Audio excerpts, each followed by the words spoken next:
ದರಸ ರೇಣುಕಾ ರಾಜನ ಕುವರಿ, ನನ್ನ ಹೆಸರು ರೇಣುಕಾದೇವಿ ಎಂದು ತಂದೆ ಅಪ್ಪಣೆಯನ್ನು ಪಡೆದುಕೊಂಡೆನು.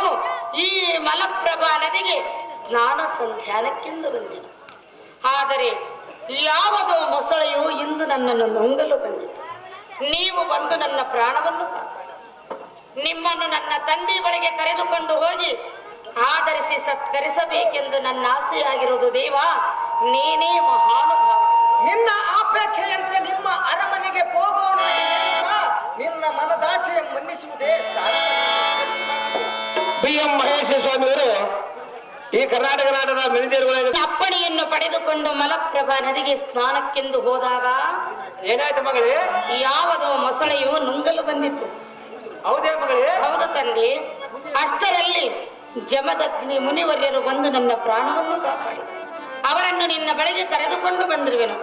ಅವರನ್ನು ಆಧರಿಸಿ ಸತ್ಕರಿಸಬೇಕೆಂದು ಕೇಳಿಕೊಳ್ಳುವೆನು. ಜನಕ, ಜಗದ ವಿಖ್ಯಾತಿ ಕಾಂತಿ ಕನಕ.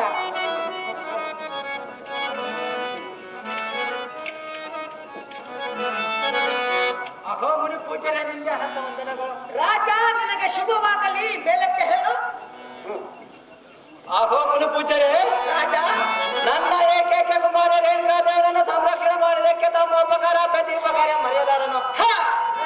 ಅಹೋ ದೇವಿಯ ವರಪ್ರಸಾದದಿಂದ ಜನಿಸಿದ ನನ್ನ ಮುದ್ದು ಮಗಳಾದ ರೇಣುಕಾ, ಜನಕ, ಈ ಪೂಜಾರ ಪಾದಕ್ಕೆ ವಂದಿಸಿ ಪ್ರಸಾದ ಯೋಚನೆ ಮಾಡು ಮಗಳೇ.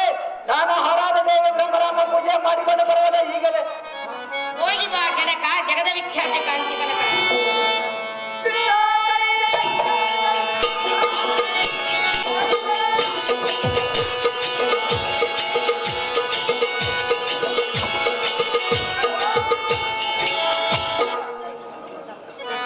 ನಾನು ನೋಡಿದಂತಾಯಿತು.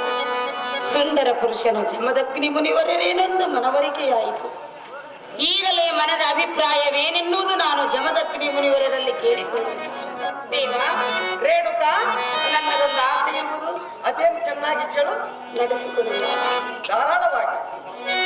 ಮುನಿಯೇ ಭಾಗ್ಯ ಸಿರಿಯೇ, ನಿನ್ನಿನ ರಾತ್ರಿ ಕನಸನು ಕಂಡೆ. ಕನಸಲಿ ನಿಮ್ಮ ನಾ ಮೋಹ